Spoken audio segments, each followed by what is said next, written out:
Halo semuanya, selamat datang di channel Setelah Tanda Tanya. Bersiaplah, karena hari ini kita bakal menyelami sebuah misteri yang sebenarnya selalu ada persis di depan mata kita. Atau lebih tepatnya, di kedua sisi tubuh kita sendiri. Pernah kepikiran gak sih soal ini? Kenapa hampir semua orang bisa membedakan tangan kanan dengan tangan kiri? Secara fisik, ini kedengarannya kayak hal yang paling sepele di dunia kan? Tapi aslinya, kemampuan instan kalian buat ngangkat tangan kanan waktu ditanya, itu adalah sebuah teka-teki biologi dan evolusi yang benar-benar masif. Di balik hal yang kelihatan sederhana ini, ada mekanisme saraf yang rumit, proses belajar bertahun-tahun, dan sejarah evolusi primata yang luar biasa panjang. Di ulasan kali ini kita bakal membedah topik ini ke dalam 5 bagian. Misteri simetri tubuh, perangkat keras otak, sensor proprioseptif, dominasi evolusioner, dan terakhir, fenomena kebingungan kanan-kiri. Oke, kita mulai dari bagian pertama. Misteri simetri tubuh. Coba deh kalian bayangin, otak kita itu gampang banget loh ngenalin mana atas dan mana bawah. Kenapa? Karena ada patokan fisik yang absolut, yaitu gravitasi. Kita tahu persis mana arah barang jatuh. Terus, depan dan belakang juga gampang banget. Secara wajah dan mata kita ngarah ke satu sisi tertentu. Tapi gimana dengan kanan dan kiri? Nah, ini dia masalahnya. Secara fisik, sisi kanan dan kiri tubuh kita itu ibarat fotokopian cermin yang nyaris identik. Nggak ada patokan gravitasi atau arah eksternal sama sekali. Ambiguitas inilah yang maksa otak kita kerja jauh lebih keras buat ngasih label berbeda pada dua hal yang wujudnya persis sama. Lanjut ke bagian 2, perangkat keras otak, sistem silang, neural.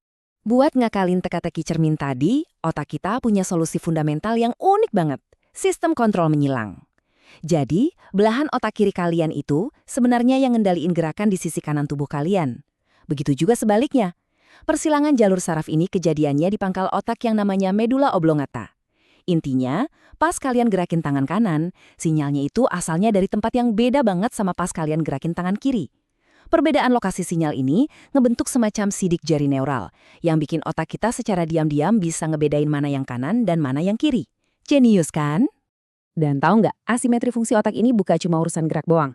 Tiap belahan otak kita itu punya keahlian khusus. Riset terbaru di tahun 2024 nunjukin kalau belahan otak kiri mayoritas orang itu adalah pusatnya logika, bahasa, dan bahkan secara spesifik ngerespons penggunaan alat atau perkakas. Gila nggak sih? Sistem asimetri bawaan ini tuh kuat banget, bahkan bentuk fisiknya udah kelihatan sejak kita masih janin usia 23 minggu di dalam perut. Otak kita juga punya fitur pengaman yang namanya cortical inhibition, jadi pas tangan kanan lagi gerak, otak tuh secara aktif ngerem sinyal ke tangan kiri biar nggak ikutan gerak dan bikin kita bingung. Sekarang masuk ke bagian 3. Sensor proprioseptif, indera keenam kita. Kalau tadi kita ngomongin hardware, sekarang kita bahas softwarenya, propriosepsi. Ini tuh bisa dibilang indera keenam bawah sadar kita. Coba deh, sekarang kalian tutup mata, terus sentuh ujung hidung kalian pakai telunjuk. Pasti langsung kena kan? Kalian nggak perlu ngeliat tangan kalian buat tahu posisinya ada di mana.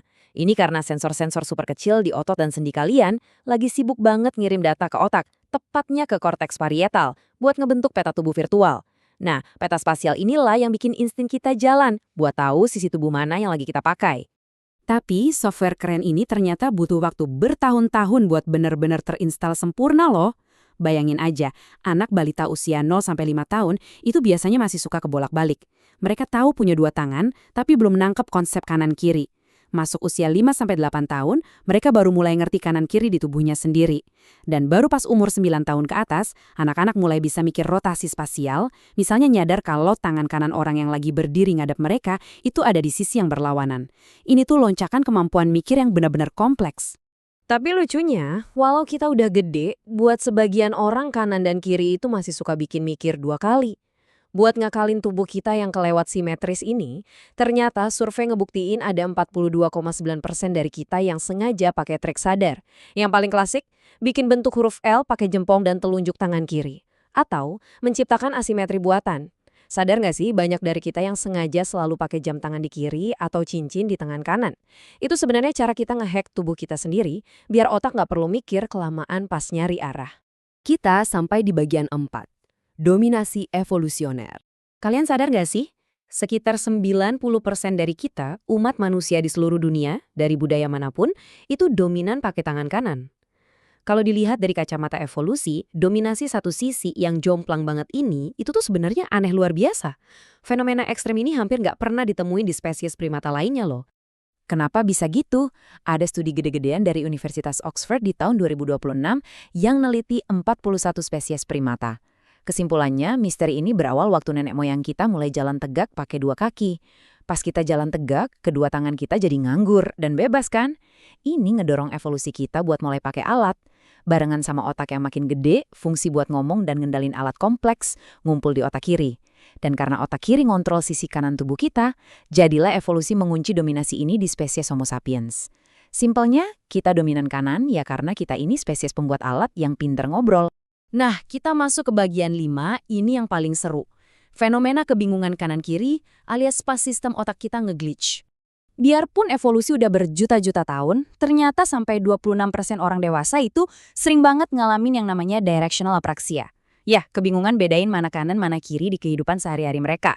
Jadi, kalau kalian pernah salah ngasih instruksi belok ke abang ojek atau supir taksi, chill aja, kalian bener-bener nggak sendirian. Terus, kenapa glitch ini bisa kejadian? Biasanya, ini tuh gara-gara ada hambatan kecil pas otak lagi memproses data di lobus parietal. Fenomena ini juga sering banget dikaitin sama disleksia, makanya banyak yang suka ketukar huruf B, D, P, dan Q karena bentuknya yang simetris. Yang lebih menarik lagi, error memori ini makin gampang muncul kalau kita lagi di bawah tekanan. Bayangin orang super pinter kayak dokter bedah aja, kalau lagi stres berat di ruang operasi, bisa tiba-tiba ngeblank lo kompas kanan kirinya. Secara statistik, hal ini juga lebih sering dialami sama perempuan dan teman-teman kita yang kidal. Jadi kalau ditarik benang merahnya dari ulasan kita ini, ngenalin mana kanan dan mana kiri itu ternyata bukan sekedar gerakan fisik yang simpel. Kemampuan ini adalah harmoni yang luar biasa dari evolusi jutaan tahun saat kita pertama kali jalan tegak, ditambah arsitektur otak menyilang yang brilian, dan pastinya trik-trik memori sadar yang kita bangun setiap hari. Membedakan kanan dan kiri itu secara harafiah adalah salah satu bukti nyata dari apa yang bikin kita menjadi manusia seutuhnya. Nah, sekarang gantian. Coba deh kalian perhatiin sejenak. Tangan sebelah mana yang lagi pegang smartphone atau mouse kalian detik ini juga. Dan jujur-jujuran aja nih, apakah kalian termasuk di dalam 26% orang yang suka tiba-tiba ngeblank bedain kanan sama kiri? Yuk kita ngobrol dan sharing pengalaman kalian di kolom komentar di bawah. Terima kasih banyak udah ngikutin penjelasan mendalam ini, dan sampai jumpa di ulasan menarik kita selanjutnya.